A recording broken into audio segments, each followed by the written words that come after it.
breaking up isn't hard to do. Not when you're two enemy factions trying to forge a fragile peace, and Kyle Rayner ticks off the one person who can send it all into a tailspin.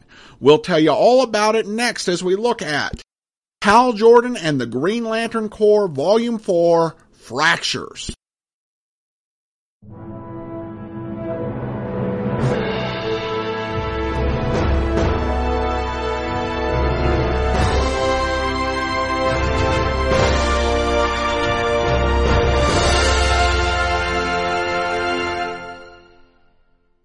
Welcome to the Classy Comics Podcast, where we search for the best comics in the universe. From Boise, Idaho, here is your host, Adam Graham. Fractures is the fourth volume of the Hal Jordan and the Green Lantern Corps trade for the current series. It collects issues 22 through 29 and contains two separate four-part stories. First up is Fractures. And to explain this story, a little bit of continuity in the series. The Green Lantern Corps was thought to have disappeared from the galaxy, and Sinestro, a longtime enemy of the Corps, stepped up to fill the gap with his Sinestro Corps. Unlike the Green Lanterns, the Sinestro Corps are Yellow Lanterns, harnessing fear in order to obtain their power.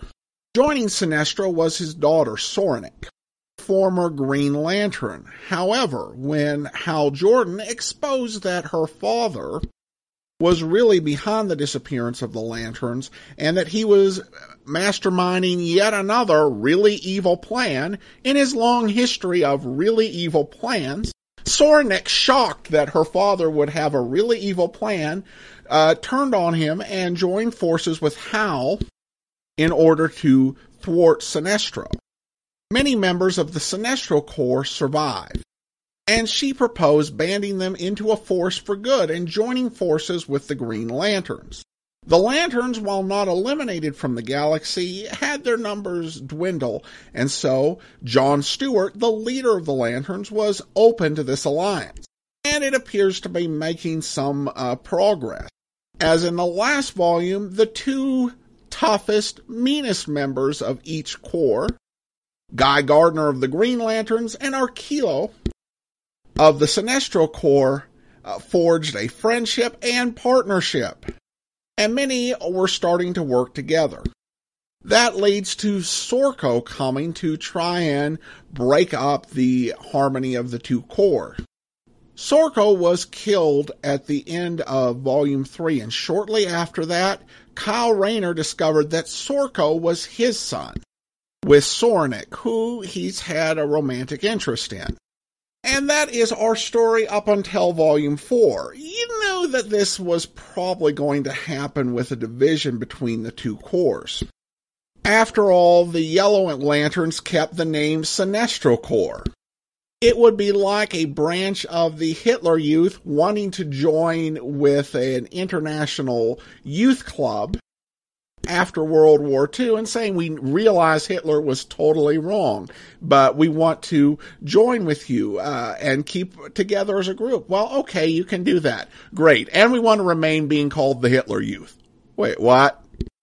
If you're really making a break with the past and you don't agree with the ways of Sinestro, why the heck would you still continue to call yourself the Sinestro Corps? But I digress. The strains on the alliance come in two ways. First, both corps join forces to stop the robbery of a great intergalactic bank. It's an epic battle, and it gives us a chance to see them really work together as a team before the fracture. However, the leader of the raiders reveals that a member of the Green Lantern Corps committed murder, and he is going to reveal it unless John Stewart lets the raider and his crew go. The murder itself turns out to be of little consequence, and is more a pretext for the fracture rather than the reason for it. The person who the Green Lantern murdered was a Sinestro Corps member who refused to join with the new alliance. and he was also a murderer of children from the Green Lantern's home world, and threatened to escape and kill again. And even the Sinestro Corps member who was accompanying the Green Lantern didn't tell about it. The real reason the Corps breaks up is because of Kyle Rayner, and more specifically Soranik. You see, Sorko, the reason he came back in time to stop the alliance of the Green and Yellow Lanterns is because he came from a future where they had forged a peace, and the Green and Yellow, the Sinestro Corps had ceased to exist, and they just all joined together and been Green Lanterns. And Kyle and Soranik were married and had a son. Instead of thinking about this or maybe asking someone what might be the best course to pursue, Kyle Rayner decides to push Soranik to quickly disband the Sinestro Corps and to take her Green Lantern position up. Kyle's odd behavior and his not talking to anyone really make her suspicious, to the point that she goes down to view the body of Sorko, which for some strange reason, from her perspective, Kyle has had preserved. And so she does an autopsy on Sorko and is shocked by what she finds.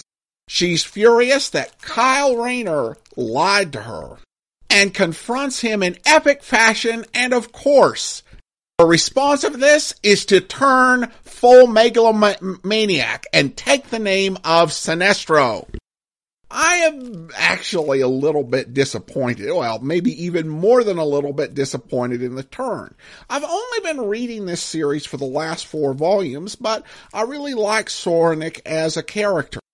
And I find this epic turn to my father was right to be a bit overdone. But then again, I guess you can't really underestimate the trauma of the situation. I will say this for the series. They do sell it with some great art. She attacks Kyle Rayner, and it is an epic attack. Brilliantly, artistically portrayed, and it does its best to sell this. I do kind of look at a little bit of hope in this situation, that she hasn't really launched any particularly evil plan. She may become somewhat more of a gray figure, but hopefully she doesn't go all megalomaniacal forever like her old man. I think that would be a shame. It is a sad turn of events when they begin to fight. Guy Gardner and Arkilo find themselves on different sides, and neither one of them, they're the roughest and toughest of their particular corps, neither one of them will go ahead and take the first shot at the other. And the whole thing is ended by John Stewart in a brilliant way. And it's possible through this story, as you read about John Stewart trying to bring the Sinestro Corps and the Green Lanterns together, to think that he's a little bit naive or foolish in this effort. But he shows at the end that he is a clever leader who has actually planned for all eventualities. And I actually enjoy that. And I think initially when I started reading the book, and it was Hal Jordan and the Green Lantern Corps, and it was John Stewart in charge of the Corps, I kind of questioned it. It's like, wait, if this is Hal Jordan's book, why isn't he leading the Corps? But the more I read of Hal and the more I read of John, I kind of think that makes sense. Jordan is a good lead character, and he is the most important character in the book. But I don't think he's the type of person you actually would want in charge of an organization. John Stewart, on the other hand, is. And Hal Jordan having to deal with an authority over him, I think that's a perfect match. So while I wasn't happy with the story, I thought that it was very artistically well done, and it had some really enjoyable elements that worked. And like I said, it felt like it was kind of inevitable, but it's sad that it did end that way. The second half of the book is the Fall of the Gods series, and it involves the Green Lanterns running into Orion from New Genesis. And Orion is being pursued by a relentless, determined to wipe out everyone from New Genesis. And this is definitely something that the Lanterns can't allow to happen, since they're really key in keeping Apocalypse in check. Of course, the ultimate target of these golems is Highfather. And so Hal Jordan has to pursue Highfather, who's being pulled by another New Genesis hero, Light Ray, who is incredibly fast, far faster than Hal Jordan could hope to go, in his space-flying fighter jet, which he made out of willpower. And right in the middle of the second-to-last issue, there's a great moment where Hal's dad appears in the back seat of the plane as Hal tries to speed up and catch Light Ray. You can obviously argue and speculate as to what exactly is going on. I suppose you could say it was a ghost, or it was a hallucination, or it was something caused by going so incredibly fast in space that it led to some sort of bending of the space-time continuum. However it is, it's really beautifully portrayed, and it provides some emotional moments and some insight into Hal's character. This whole story is a really great action piece. I can't emphasize enough that the art in this series is really phenomenal, and it makes all of this pop. I like this story as well because every member of the Green Lantern Corps, in terms of the humans that we know and care about, Stewart, Gardner, Hal Jordan, and Kyle Rayner, all get something to do, and it's a very well-balanced story. I like this four-parter. It works great with the strength of the Lanterns.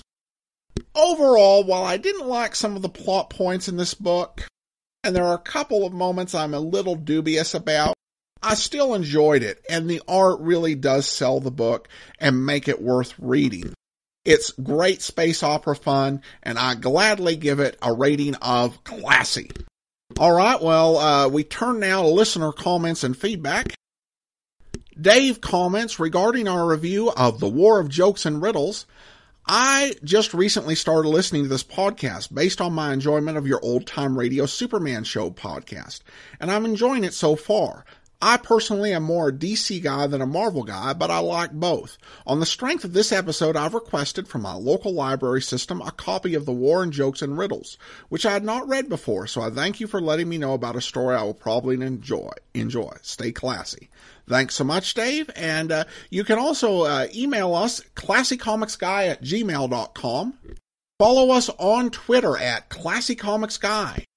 And as always, check out our website, classycomicsguy.com. From Boise, Idaho, this is your host, Adam Graham, signing off.